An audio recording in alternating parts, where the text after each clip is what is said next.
আপনারা ইকফা মিম সাকিন গুন্না অনেক সহজেই শিখে নিতে পারবেন। এই নামটি যদি মনে না রাখতে পারেন তাও আপনারা এই পড়ার নিয়মটি মনে রাখতে পারবেন। যেরকম এখানে দেখেন মিম সাকিনের বাম পাশে বা থাকলে ইকফা মিম সাকিন গুন্না হবে। এখানেও দেওয়া আছে দেখেন মিম সাকিনের পাশে বা আছে। এখানে দুই জাবার দুই জের দুই পেশ এবং নুন সাকিন দেখার কোনো দরকার নেই। শুধু এখানে দেখেন হামজা মিম জাবার এই যে এইদিকে যে কোনো অক্ষর থাকতে পারে। তো এখানে হামজা দেওয়া আছে বলতে আলিফকে হামজা পড়তে হয়। যদি আলিফের ওপর নিচে জের জাবার পেশ বা যে কোনো জিনিস আসলে আলিফকে হামজা পড়তে হয়। তার জন্য হামজা মিম জাবার তার জন্য হামজা পড়ছি। হামজা মিম জাবার এইভাবেই গুন্নাটি পড়তে হবে। আর দেখেন মিম সাকিনের বাম পাশে বা আছে তার জন্যই এই বাটি হচ্ছে মেন কারণ গুন্নার। তো কি পড়তে হবে? হামজা মিম জাবার বাজের বি বি হা খারজের হি খারজের এক আলিফ টেনে পড়তে হবে বিহি। তো এই বিষয়টি খেয়াল রাখবেন।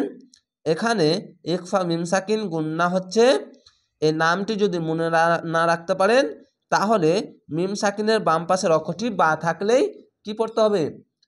ইকফা মিম সাকিন গুন্না পড়তে হবে। আর গুন্নার মা বাবা হচ্ছে এই 7টি গুন্নার মেন কারণ হচ্ছে এই মিম এবং নুন। এখানে দেখেন ইকফা গুন্না নুন সাকিন দুই জাবার দুই পেশ দুই জের এইগুলো বিষয় নিয়েই নুন সাকিন এইগুলো কাজে লাগে। দেখেন বাদ জবান নুন আসছে বাদ পেশ বুন নুন আসছে তার জন্য বলছি এই নুনের মা বাবা। এবং ঈদগামে বা গুন্নারও সেম এরকমই নুন সাকিন দুই জাবার দুই পেশ দুই জের থাকলেই এটি আসলে যে কোনো একটি অক্ষর আসলে হবে। এবং দেখেন এখানে মিম এবং নুন তাস্তি থাকলে ওয়াজিব গুন্না হয়। তার জন্য দেখেন মিম এবং নুন তার জন্য বলছি গুন্নার মা বাবা এই তিনটে মিলছে।